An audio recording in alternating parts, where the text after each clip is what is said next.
Welcome back to BLOCKTV, where we're here at the Ethereal Tel Aviv Summit. Everything's happening, it's all going wild, and I'm here with Sandeep Nalwal, COO of Matic Network. Sandeep, thanks so much for joining us. Thank you so much for having me here. Absolute pleasure. Now, before we get into what you guys are up to, tell us, here you are in Tel Aviv at the Ethereal conference. What do you think? How are you finding it all? It's very it's very happening. Like, a lot of people, who's who of blockchain is here, especially from the Ethereum space is here, and I got to meet a lot of people with whom I talked to over the social networks and all that. So good to meet all of those people. And yeah, I mean, good to see the vibe around the Ethereum space overall. Absolutely. So good to get people in the room together, the physical space, actually able to talk. The forums are great, but sometimes you need to step up face to face. All right, so Sandeep, talk us through Matic Network. For those who don't know you guys, what are you up to? What are your main projects? Give us a sort of rundown. So Matic Network is a layer 2 scalability platform built on top of Ethereum. It's built on using the foundation of Plasma. Plasma is a framework basically to have off-chain scaling. So Matic Network is an implementation of that, and it provides scalability to the Ethereum dApps. So most of the off-chain scaling attempts have been primarily around the payment side, but Matic Network sidechains provide you not only the payments, but you can also build dApps on the sidechain, and then the assets which are there on the main chain, they are secured by Plasma. So there's quite a lot of cryptography and complicated mechanisms behind that, fraud proofs and all that, which provide the provability of the transactions of the sidechain on the main chain itself. So if you as a user, like, how it is different from any other sidechain is that anything that is happening on the sidechain is actually in a way provable on the main chain. Also the assets, especially things happening with the assets, the exchanges happening with the assets, they are provable on the main chain, as well as the ownership of the assets of the users is still defined by the main chain, that is the Ethereum main chain. So you have full-blown security while you are able to enjoy the benefits of the scalability on the sidechain using the Plasma framework. So Plasma is the framework that provides that, that I said provability and ownership and all that stuff. And now, if you have this kind of scalable solution on the layer 2, where you not only can do payments, but you can also do smart contracts on the sidechain. It enables a lot of different kind of scenarios. And if you have any particular things with a generic smart contract which is valuable, you can write something called Plasma predicates to even further secure it via Plasma, like the general smart contract. So it's like between Ethereum 1.0 and 2.0. It's like the intermediate stage. Once the 2.0 is there, then also this network will also further scale and then provide even larger scale. So I want to ask about that, because we heard Vitalik Buterin speak this morning at the Q&A session, and scalability came up as a key issue that they're attempting to address with the Ethereum 2.0 developments. Phase 0 is set to kick off in 2020. What do you guys think of that? Is that going to put you out of business, or is that something that will you'll be able to work with? So we think that the Ethereum 2.0 is going to complement our solution, because our solution gets to become more, like, let's say, cost effective, as well as more scalable, because once the scalability on the main chain is there, the checkpoints and all that mechanism that we use on the main chain for the security, it becomes even bigger. And then I always believe that if a layer 1 is stable enough, like Ethereum, and then it provides a fair amount of scalability. Let's say today we are at here and it goes here, the amount of demand will also reach there. And then suddenly you'll realize that, oh, there is further congestion over here. Then what do? Then it has to have the avenues like layer 2 to be used at. So that's what we believe, that overall in the longer run, layer 2 will always be relevant.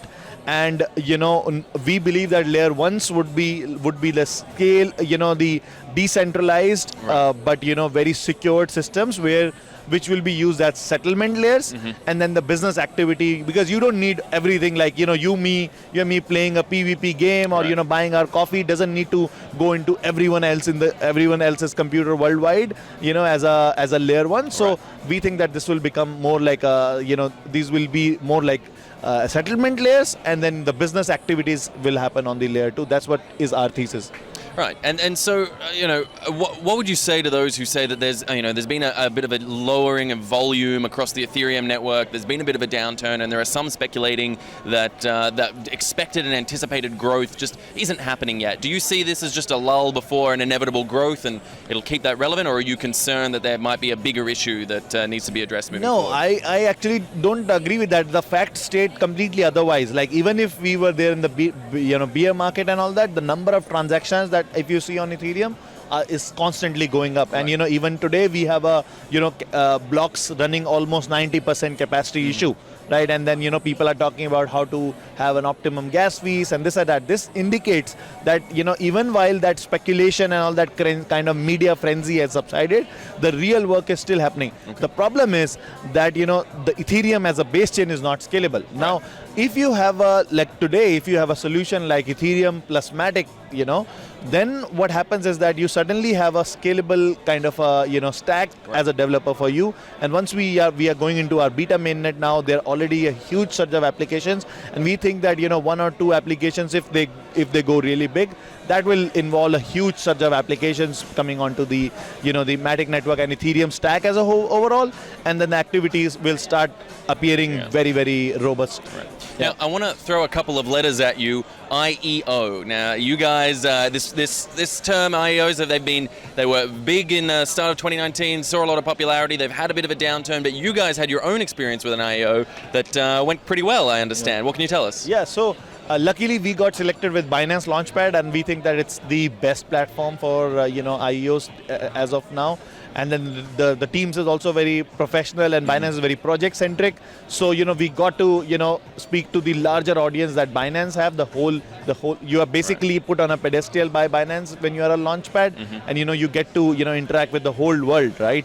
So it was a huge benefit for us, and overall as a network value also, because because you are on Binance Launchpad, there's a lot of speculation, all that, and we somehow we became like the most successful project on Binance Launchpad even today. And part of the fact is that we are also backed by Coinbase, and then people see it as a very good combination. Combined to that, we have projects like top 100 projects like Decentraland moving on to Matic Network, and a huge number of applications coming onto Matic Network. So that's why we had a very good experience with that, and we almost like exploded into the global stage, right? So that has been very good for us, and I think IEOs overall is a much better mechanism than ICOs, I would say, because in ICOs anybody can create a fancy website, deploy a smart contract, and then do all kind of shady activities to get people over there. But in IEOs you get to have at least one layer of vetting. If you are doing or participating in an IEO done by Binance, or let's say in future, Coinbase or some bigger exchanges, you can expect a certain level of due diligence. I'm not talking about the market performance of that asset, but at least the due diligence in terms of the intention of the team, whether it's a pure weed out the scams and weed out the exactly. So I think it's slightly better than ICOs, and I would think that till the time even bigger mechanisms like what Vitalik was saying, that DICO or DeFi ICOs, right, where people put in money and then that's put in the compound, and then the interest is actually used by the developers. Those kind of things come up and scale up. I think IEOs is a much better solution than ICOs, and the retail people also get instant liquidity for their participation. So I think it's much better.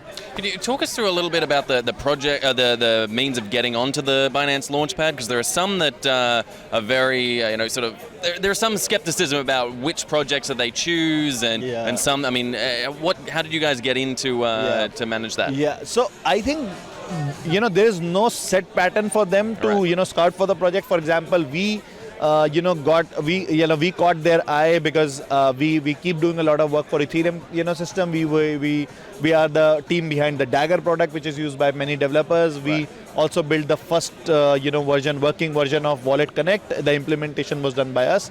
So they got to hear about us like from the Week in Ethereum or something like that, and then Binance team reached out to us. But then for some projects there can be a scenario where somebody else introduces to them, but their technical due diligence and overall due diligence is like very, very, like for us it took 8 months, right? Because we are a humble team from India. We don't have we didn't have at that time too many big VCs backing up and this and that. So we had to go through, like, our due diligence with Binance is like 100 pages of hardcore text. Right. Like, they giving us 40 questions, we answering all of that, then 38 questions. Like, it's like almost like 70, 75 questions, Right. 80 questions, and then they test each and every aspect of the project and then only choose. I don't know about the other Right. platforms, and some of them have been a bit kind of shady and Right. not that But they're trying compliant. to, Yeah, but they're I trying think- to do that due diligence and trying yeah, to do but it right. I can only talk about Binance, and my course. experience has been very professional Right. and very effective for them. I want to ask you something as well. I mean, coming from India, how do you feel about the crypto world there? Because obviously India makes a lot of headlines in the crypto sphere for, I suppose, we'd say all the wrong reasons in regards to a lot of crackdowns, a lot of regulatory limitations on the crypto world. How do you sort of deal with that coming out of that framework? Yeah. So there are two things. So first is that all of that stuff that we hear about India, it's more like kind of creating a FUD. That's not real. Right. That's not the ground reality. Yeah, okay. So Indian government has not banned anything. This was like India is a very pure democracy Sure. in that sense, right? So you can't stand up, and government cannot go and say, hey, we are banning this without any reason. It cannot happen in Right. India. So you have multiple authorities which were writing their own draft. So this was one authority which created a particularly strict draft, and that too also had some parts of that taken out of context, and then said that 10-year jail. Right. That actually is a context for if you use cryptocurrency for drug dealing or that kind Okay. of stuff. Then if you use cash also, then also Yeah, you're going exactly, to get 10 years, right? exactly. So that was blown out of context by people, and then even when that draft was like a bit harsh, that authority and the main head of that draft got fired from the government. And now, what we are hearing is that the draft that is coming out is much more balanced and, pragmatic in its approach. But we have to see what comes out. But secondly, as a firm, we always knew that, there can be regulatory uncertainties, and Sure. it's not like it's only in India. It's you go to Singapore, you go Right. to everywhere. There are multiple US, problems, right? In everywhere, US, right? So it's not easy. So what we designed our entity infrastructure in a way that we have geographical as well as financial firewalls. So all our crypto dealings are done with the Matic network BVI, British Virgin Islands, where it's fine to have cryptos and all that. And our equity firms are in Singapore, and then Indian firm is like primarily IT outsourcing company which Right. outsources for Singapore and the BVI firm. So Indian firm is absolutely immune with the All right. with the crypto. So you're able to work in all those jurisdictions. Well, I want to thank you so much, Sandeep, for speaking with us about the Matic network, about that project, and about some of the larger Yeah. issues and activities going on in the crypto Yeah. sphere. Thanks Yeah. so much for joining us. on Thank you Block so TV. much. Thank you so much to BLOCKTV also for inviting me here. Absolute Thank pleasure. you. And Thank you so stay much. with us at blocktv.com. We'll be covering all the Ethereal Summit and everything happening here in Tel Aviv. I'm Asher Westrop Evans. Thanks for watching.